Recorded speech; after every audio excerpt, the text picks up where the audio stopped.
Hi, welcome to the Self-Love School mini course. I am Gina Giro, and I'm going to be your coach on this journey. It is a real honor to have you here and to be here with you. So, when we get started on something new, it's a great idea to set an intention. You want to know, like, what are you wanting to get from this course, right? So, what do you really want in your life? How do you want to feel about yourself when you look in the mirror? Take a moment to pause this video and set that intention.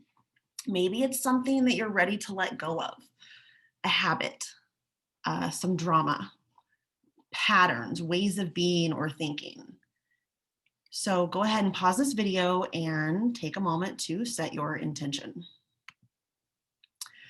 Where we're going to start is with self-talk. Before we start with self-talk, I want to say it is important to have paused the video and set your intention. The reason for that is that you're going to get knowledge from this, but knowledge doesn't mean anything unless you actually put it into action.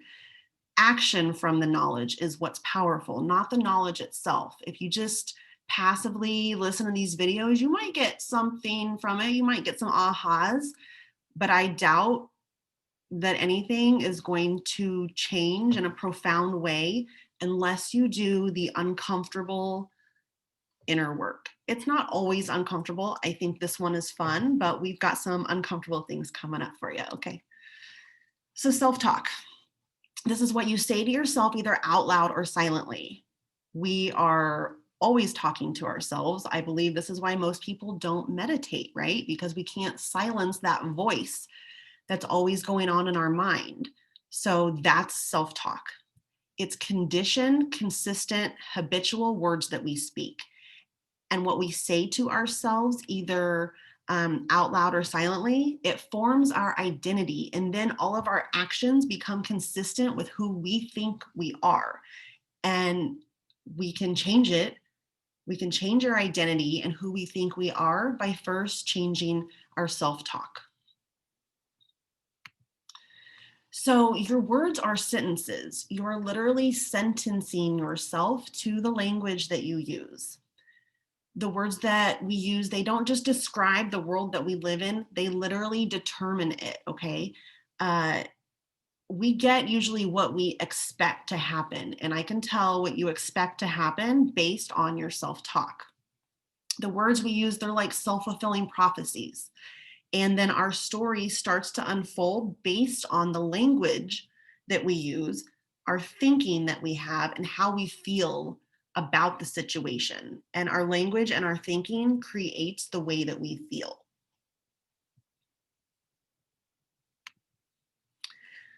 So awareness is the first step to changing this, okay? We've got to just become aware of the labels and the words that we have for ourselves. So get out your workbook. You should have it if you set your intention already. And I want you to write down what are a few negative or critical labels that you have for yourself. Popular ones I hear either out in public, on social media, or even with my clients, you know, when we're working through this stuff is fat. I'm fat, ugly, lazy, dumb, disgusting, gross, not as blank as she is, that sort of a thing. And then I want you to write down what you can say instead. This can be the next best thought or an opposite thought or just something completely different that doesn't have anything to do with you. Example, if you're a person that says, I'm fat, I'm so fat. God, I want to lose weight. I'm just so fat. What you could say instead is, I'm curvy. You could say, I have brown eyes. You don't have to talk about your body at all. You could say, I'm grateful. You could actually be grateful for your cellulite because did you know that it's actually protecting you from becoming overly toxic and dying? Yeah, that's what cellulite is. It is our body couldn't process over toxicity at one time. So formaldehyde gets released to encase the toxicity so that we don't get overloaded and die. So we could be a little more grateful for our cellulite, a little more grateful for our bodies instead of just thinking that we're so fat all the time. By the way, like by definition, I'm overweight by definition, by like American medical definition, but I'm not defined by that. It's not really part of my awareness or identity. I mean, I'm aware of my body, but I never use that label for myself. And so it doesn't really show up in my experience that much because my story starts to unfold based on the language that I use. And that is the same for you too. So go ahead and pause this and write down the negative critical labels you have and something that you could say instead. Now, the thing that you're going to say instead, this could feel like a lie. This could feel like maybe a little bit uncomfortable. It's okay. You lie to yourself all the time. We lie to ourselves all the time, saying negative things. So you have permission to love yourself and accept yourself and say things, nice things about yourself that you might not fully believe are true, but I bet somebody in your life thinks it's true. I bet somebody thinks you have an amazing body. I bet somebody in your life which just wishes that you would love what you have a little bit more. And so maybe you hang on to their belief and borrow that from them until you can believe it from yourself, for yourself. So the two most powerful words in the English language are I am, because what comes after I am will control your decisions and shape your life. So this is not about toxic positivity or denying your human emotions. Your emotions are relevant, okay? Telling yourself that you're fat or gross or lazy will never make you feel like $1,000,000. So it's not about denying your feelings or saying that things are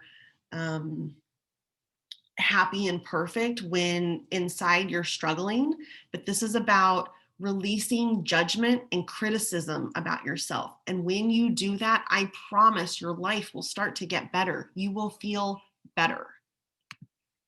So these are your action steps for this week. Hopefully you have paused the video and already done this along with me, but if not, go ahead and identify some words and phrases that you use to describe yourself. And then this is the little trick for the week. You're going to use the spot, stop, and swap method to transform your self-talk. What is that? Well, when you become aware as you go through the week of, oh, I just said I was lazy. Oh, I said I was fat again. You spot it. That's spotting it, identifying it, becoming aware of it. Then stop, knock it off, okay? Just stop. You don't have to talk bad about yourself. I don't know why we do this. And then swap it out for a better feeling thought, a compliment about yourself, or just if that is just too painful and too much of a lie and you just can't possibly believe that you are beautiful and that you have glowing skin and that your hair is shiny and that you are beautiful and an amazing person. If you just can't believe that today, that's okay. I started there. It's okay. You don't have to lie to yourself. You could just focus on something else. Focus on something in your life that you do love. A pet, a family member, a friend. Maybe it's your business. Maybe you could just focus on something else. You don't have to focus all this negative attention on yourself. So with that, we're going to watch this Dove Beauty sketch. It's about a 3-minute video. And here we go.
I've watched that video no less than 50 times, and I cry every single time. I see so much of my old self in this video. This video was one of the first things that helped me change. And it still breaks my heart that so many beautiful women like you and young girls feel this way about ourselves. And that's why I created Self-Love School. So thank you so much for being here. I hope that this course will transform you in the way that it transformed me. Oh my. All right, I will see you on the next video.